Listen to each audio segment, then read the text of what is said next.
Aucune idée, non.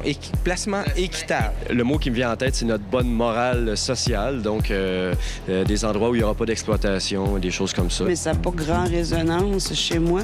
Sinon, peut-être par intuition, je dirais que c'est des placements qui sont faits probablement dans des endroits où on va respecter les travailleurs, travailleuses. Je dois avouer que c'est la première fois que j'entends l'expression équitable dans ce domaine-là, surtout dans le monde financier. Placement équitable, pour moi, ça serait des placements qu'on ferait auprès de compagnies ou d'entreprises qui utilisent ces argents-là pour payer les gens, mais de façon adéquate. L'investissement responsable, c'est simplement le fait de tenir compte de la responsabilité sociale et environnementale des entreprises, en plus de la performance financière. Donc, il ne s'agit pas de sacrifier le rendement ou la performance, mais il s'agit d'ajouter aussi comme variable là, dans le choix, dans la sélection ou dans notre façon d'interagir avec les entreprises, d'ajouter le volet responsabilité sociale. Ça peut se manifester à travers l'engagement de l'actionnaire, c'est-à-dire quand on est déjà investisseur dans des entreprises dans lesquelles on pense qu'il y a eu des violations, par exemple, des droits de la personne ou des violations au niveau environnemental. On peut, par exemple, réagir en ouvrant un dialogue, en proposant, en mettant en avant des propositions d'actionnaires, mais aussi en faisant un choix au départ. De choisir, d'investir dans des meilleures entreprises du secteur, par exemple. Au niveau, par exemple, du secteur du vêtement, on peut regarder quelle est l'entreprise qui est, comme je vous disais, la plus transparente ou qui est l'entreprise qui fait le mieux, justement, au niveau du respect des normes internationales. On pourrait prendre un exemple plus proche de nous, du Québec. La plupart de nos caisses de retraite détiennent des actions de compagnies comme Sears, Labbé, Walmart. Eh bien, l'année dernière, il y a eu une proposition qui a été initiée en Colombie-Britannique par un organisme associé à la Fédération des travailleurs de Colombie-Britannique. Mais au Québec, la même proposition a été reprise par la FTQ et par la Caisse de retraite des pompiers de LaSalle et de Verdun. On a déposé une proposition d'actionnaire pour l'Assemblée l'an passé chez Labbé qui visait, en fait, à faire en sorte que la compagnie change son code de conduite envers ses fournisseurs pour réclamer et aussi surveiller qu'ils respectent les normes de l'OIT, soit de ne pas engager des enfants, de la libre syndicalisation, la libre négociation, etc. C'est 4-5 principes de base, là. Donc, il y avait des compagnies avec lesquelles Labbé, il y a Sears, il y a Walmart aussi qui font la même chose, là, dans des pays en voie de développement qui ont des compagnies ou qui achètent de certaines compagnies qui ne respectent pas ces normes-là. Et ce qu'on voulait, c'est que Labbé puisse avoir un code de conduite et un suivi de code de conduite qui fasse en sorte que tous ses fournisseurs et elles-mêmes respectent ces normes-là.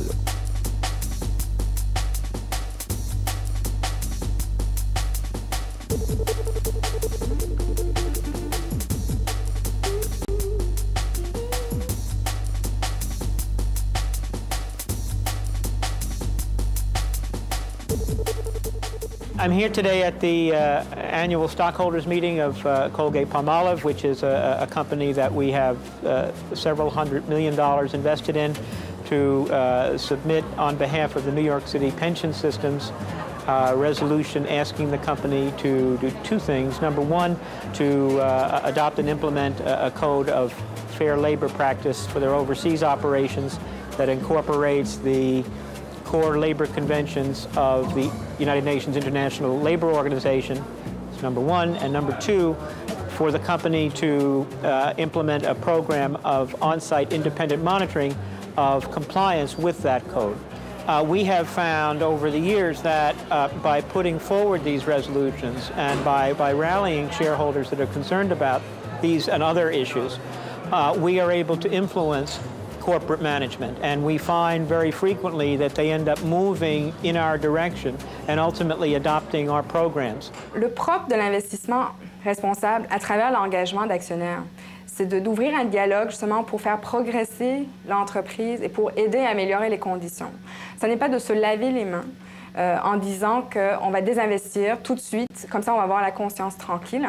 Mais dont, par exemple, s'il y a une entreprise qui ferme ses usines en Inde ou ailleurs, il y a des enfants qui ne travailleront plus dans cette usine-là, mais qui vont travailler dans la prostitution, par exemple, comme c'est déjà arrivé au Bangladesh à la suite de certaines lois américaines. Puis on peut rajouter qu'en général, dans les placements socialement responsables, la logique devient toujours celle que les placements doivent générer un rendement comparable à d'autres placements de même risque.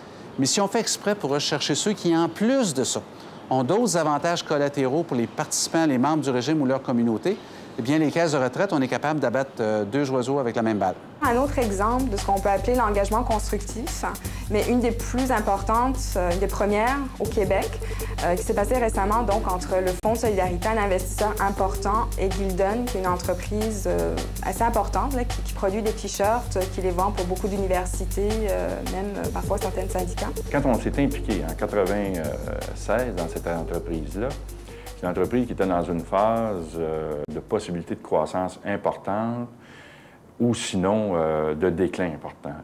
Mais c'est intéressant parce que, c'est sûr, puis on voyait ça venir, qu'il y aurait plus de création d'emplois à l'extérieur du Québec qu'au Québec.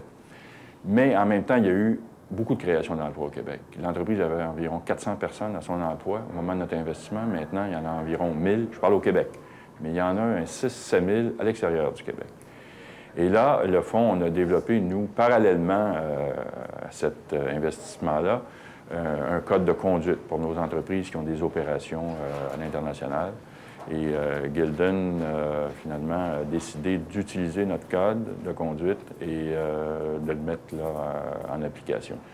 Et donc, pour nous, un des éléments importants dans un code de conduite, en dehors, bien sûr, les conditions de travail, le travail des enfants, les heures de travail, la rémunération, mais un élément aussi extrêmement important, le droit d'association.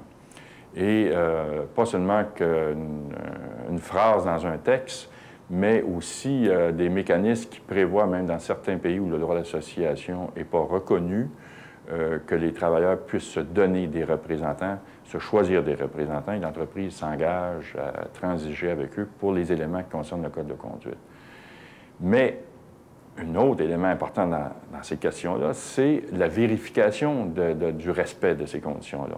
Une entreprise peut avoir un beau code de conduite qui dort sur une tablette, les travailleurs n'en sont pas informés, ne sont pas au courant, et il n'y a pas de mécanisme de vérification.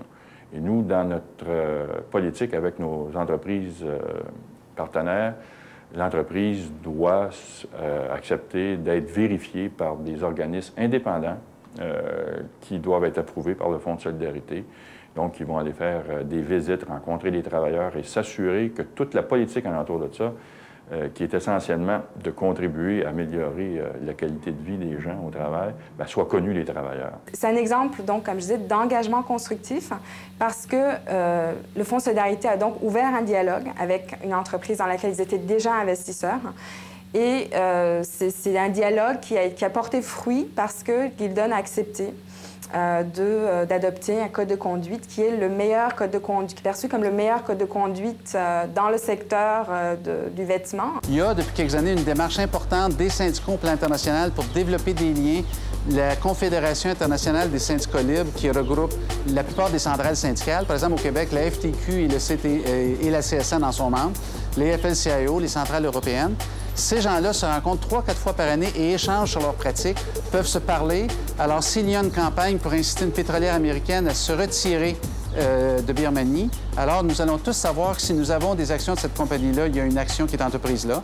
Nous avons su qu'il y avait des campagnes menées chez Walmart à travers nos confrères américains. Donc, les syndicats se parlent, on apprend à se connaître. Les syndicats brésiliens d'Afrique du Sud sont présents à ces rencontres-là parce qu'ils veulent que les caisses de retraite du Nord savent les impacts de leurs investissements dans ces pays-là et fassent attention à où c'est qu'on met les pieds.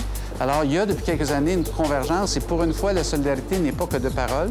Elle peut se traduire dans des gestes simples et concrets, mais qui permettent aux membres de régime, aux syndicats locaux, aux membres de comités de retraite, d'avoir une prise et de sentir qu'ils n'ont pas à subir la mondialisation. On peut travailler à changer les choses. La priorité, c'est vraiment le milieu syndical. Si le milieu syndical québécois réussit à former son monde puis à agir au niveau des comités de retraite de façon efficace, on va pouvoir arriver à des résultats très intéressants. C'est vraiment là qu'est le nerf de la guerre là, au niveau de ce type d'investissement-là. Donc, le mouvement syndical porte sur ses épaules une grande responsabilité.